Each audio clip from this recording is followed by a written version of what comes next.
آداب عرض ہے۔ میں ہوں طلعت کھیل اور ناظرین آپ کی خدمت میں اپنا ایک اور افسانہ لے کر حاضر ہوں۔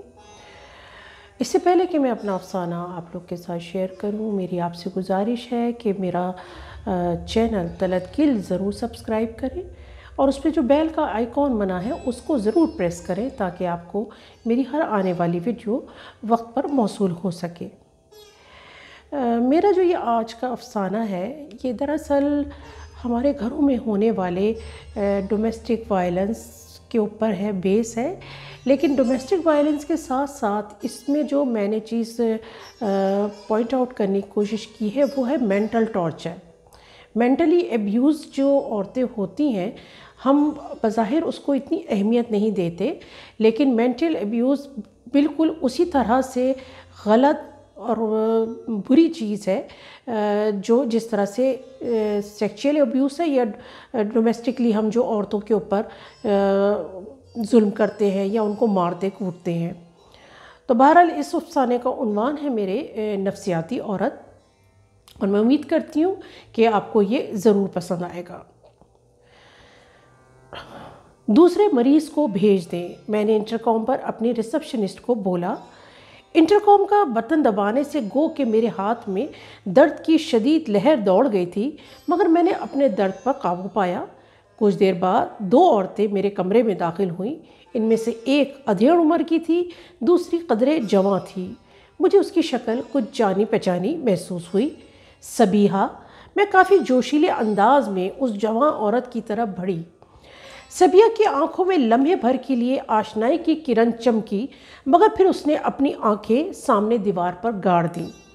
صبیحہ کی یہ حالت دیکھ کر میں کسی حد تک صدمے میں تھی، مگر کیونکہ میں ایک ڈاکٹر بلکہ میں نفسیاتی ڈاکٹر تھی اس لیے میں نے خود پر فوراً قابو پایا، مگر میں اصل میں صبیحہ کی یہ حالت دیکھ کر بہت پریشان ہو گئی تھی۔ اندر کو دھسی آنکھیں، گہرے حلقے، سوکھے سوکھے ہاتھ پیر، اجڑے سے بال، یہ تو وہ صبیحہ ہی نہیں تھی جس کی خوبصورتی کے پوری یونیورسٹی میں چرچے تھے۔ سارے لڑکے اس کے ساتھ دوستی بڑھانے کے خواہاں رہتے تھے۔ صبیحہ کے ساتھ اس کی والدہ تھی۔ جب میں نے ان کو اپنے بارے میں بتایا تو ان کو بھی میں یاد آ گئی، آخر کو 20 سال پرانی یادیں تھیں۔ صبیحہ کی یہ حالت میری سمجھ سے باہر تھی۔ وہ یونیورسٹی میں ہمارے گروپ کی سب سے ذہین لڑکی تھی، بہت ہی شوخ و چنچل۔ میں تو اس کو چلاکو پٹاری کہتی تھی۔ وہ ایک پڑھے لکھے اور کھاتے پیتے گھرانے سے تعلق رکھتی تھی، مگر غرور نام کی کوئی چیز اس میں نہیں تھی۔ ہر کسی کی مدد کرنے والی، زندگی کے بارے میں اس کے خیالات بڑے مثبت تھے۔ وہ بہت ہی مشفق اور محبت کرنے والی لڑکی تھی۔ میں نے اس کو ٹریٹمنٹ روم میں بٹھایا اور اس کی کیس ہسٹری لینی شروع کر دی، مگر وہ میرے کسی بھی سوال کا جواب دینے کے بجائے چند رٹے رٹائے جملے دہرائے جا رہی تھی۔ میں بالکل ویسا کروں گی جیسا آپ کہیں گے، ویسا ہی کروں گی جیسا آپ چاہیں گے، میں واقعی ڈفر ہوں، وغیرہ وغیرہ۔ میں نے اپنی اسسٹنٹ کو صبیحہ کے پاس بٹھایا اور کمرے سے باہر آ گئی اور صبیحہ کی امی سے اس کی حالت کے بارے میں پوچھا کہ صبیحہ تو دماغی طور پر بالکل نارمل نہیں ہے، آخر اس کی کیا وجہ ہے؟ آنٹی ایک دم جذباتی ہو گئی اور روتے روتے بولی، میری بیٹی کو اس کی نرم دلی کھا گئی، میری بیٹی کو اس کے شوہر نے ذہنی مریض بنا دیا۔ آنٹی ایک دم پھوٹ پھوٹ کے رونے لگیں۔ میں نے ان کو تسلی دیتے ہوئے کہا، پلیز آپ مت روئیں اور مجھے بتائیں کہ صبیحہ کے ساتھ کیا ہوا ہے۔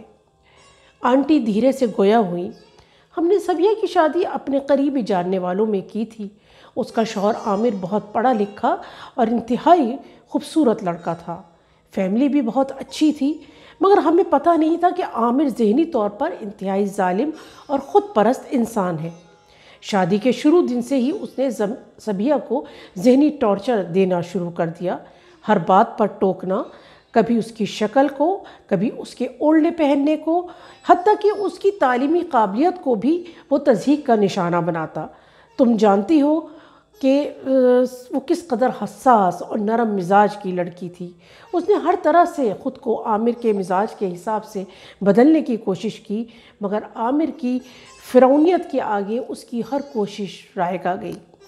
یہاں تک کہ اس نے سبیہ کو ہم سے ملنے پر بھی پابندی لگا دی اور اس نے ہم سے مکمل طور پہ قطع تعلق کر لیا، اور پھر اسی ذہنی دباؤ اور تشدد کی وجہ سے اس کا پہلا بچہ بھی ضائع ہو گیا۔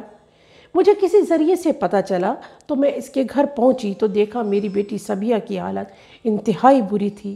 عامر غصے سے اس پر چنگاڑ رہا تھا اور یہ تھر تھر کانپ رہی تھی اور یہی جملے کہے جا رہی تھی کہ میں بالکل ویسے ہی کروں گی جیسا آپ کہیں گے، بالکل ویسے ہی کروں گی جیسا آپ کہیں گے۔ اور میرے دیکھتے ہی دیکھتے یہ بے ہوش ہو کر زمین پر گر پڑی۔ میں بڑی مشکل سے اس کو اپنے گھر لے کر آ گئی، مگر اس کی ذہنی حالت بالکل نارمل نہیں تھی، اسی لیے اب میں اس کو آپ کے پاس لے کر آئی ہوں۔ اور میں انٹی کی باتیں سن کر نم آنکھوں سے اپنا بازو سہلاتے ہوئے سوچ رہی تھی، ایک گھریلو عورت ہی نفسیاتی اور مظلوم ہوتی ہے، یا پھر ایک نفسیاتی ڈاکٹر مظلوم نہیں ہو سکتی یا نفسیاتی نہیں ہو سکتی؟ بہت شکریہ۔